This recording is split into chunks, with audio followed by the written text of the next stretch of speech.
This is Valley News Live at noon. And we begin with breaking news just into our newsroom. Multiple crews are on scene working to clean up a water main break in North Fargo. Take a look at this video. The sidewalk and street are flooded with water near 4th Street and 5th Avenue North. The original call came in just after 10:30 a.m.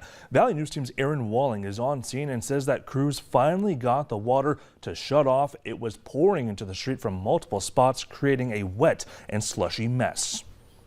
And new at noon, one person is facing multiple charges after authorities found drugs and cash in their vehicle. The Hubbard County Sheriff's Department says that they stopped a car near Nevis, Minnesota, and conducted a search of the vehicle yesterday. They found 118 grams of meth and $8,000 in cash in the car. The driver was taken in for drug possession and DWI. Authorities would not confirm the identity of the driver when asked by our reporter. And now let's check in with the First Alert Storm Team's Summer Schnellbach with a look at what exactly we're going to be seeing this Wednesday. Summer? Yeah, thank you so much, Bobby, and good afternoon. Thank you so much for joining us. Getting a check of your headlines this Wednesday afternoon. Spotty freezing rain is noted in parts of southeastern North Dakota and into parts of Minnesota as well. Looking ahead to this weekend, already New Year's weekend, looking dry and seasonal, and starting next week, really kickstarting the year 2023, a bit more of an active pattern. We are tracking a Colorado low, prompting First Alert weather days for next Monday and Tuesday.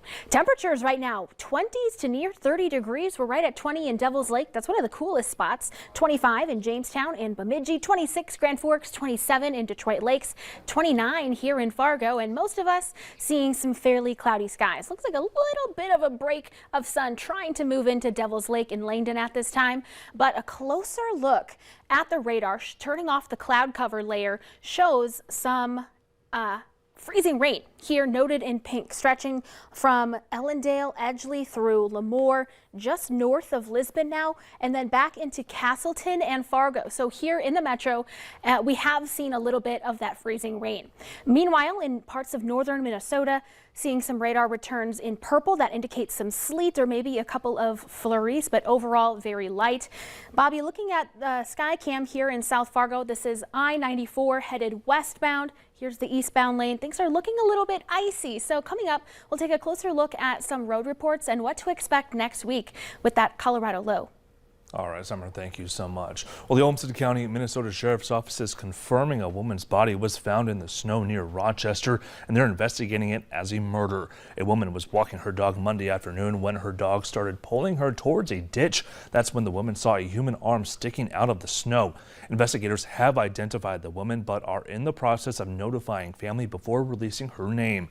They are not saying how long the woman's body was outside in the cold, but do say the body was intact when it was discovered. We need to find out what led up to her being there, who she was with.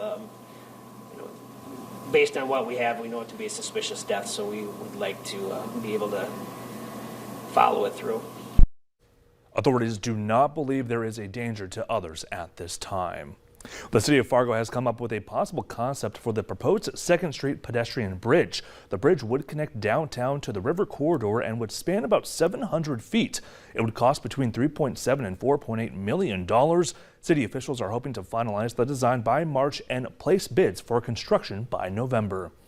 Well, a bit of commotion in Clay County. Glendon police tell Valley News Live that a dog out on a walk with its owner fell through a manhole cover around 10 o'clock last night on the city's south side. It was about a 10-foot drop, and police and Clay County deputies were able to get the animal out. The good news, the dog was not hurt, but it's not clear why there was enough space for a dog to fall into the manhole.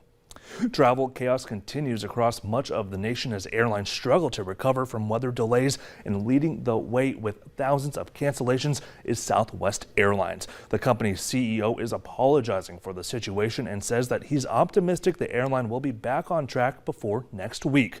Now, the U.S. Department of Transportation, meanwhile, is saying that it will investigate Southwest cancellations that have left thousands of passengers stranded across the nation. The Red River Valley is in pretty good shape, though. Our check-ins this morning again show flights are mostly on time in Fargo and Grand Forks. Well, Well, Secretary of State Antony Blinken is recommending a pledge to bring American Paul Whelan home from Russia on the 4th anniversary of Whelan's unacceptable detention. Whelan is serving a 16-year sentence in Russia after his 2018 arrest on espionage charges, which he and the U.S. officials have denied. The U.S. did secure the release of Brittany Griner home in a prisoner swap earlier this month, saying Russia refused to consider including Whelan in the Griner deal and calling it a one or none decision. Now, Blinken says U.S. officials will continue to press for his immediate release at every opportunity. The immigration policy allowing asylum seekers to be turned away at the U.S. border will remain in place for now. The Supreme Court yesterday granted an emergency request by 19 states who sought to prevent the COVID-era Title 42 policy from expiring. The justices also agreed to hear oral arguments in February and rule on whether the states can intervene with a decision due by the end of June. Following many states deciding to ban the app on government devices, members of the House of Representatives and their staff will no longer be able to use TikTok on electronic devices managed by the House. An internal notice announcing the changes identified TikTok as high risk to users due to a number of security risks. Separately, the government is expected to soon ban TikTok from all federal devices. That change is part of legislation included in the $1.7 trillion government funding bill that is awaiting President Joe Biden's signature. In international news, we're tracking breaking news out of the Vatican. Pope Francis is asking for prayers for former Pope Benedict, saying that he is very sick. Francis made the surprise appeal at the end of his general audience, but gave no details. Benedict is 95 years old and in 2013 became the first pope in 600 years to resign. He has been living in the Vatican since then. Well, coming up at noon, it's not science fiction. It is the frontier of knee replacements. A new bionic knee could improve the recovery that comes with knee replacements. But first, Summer Schnellbach is in with a look at our afternoon forecast.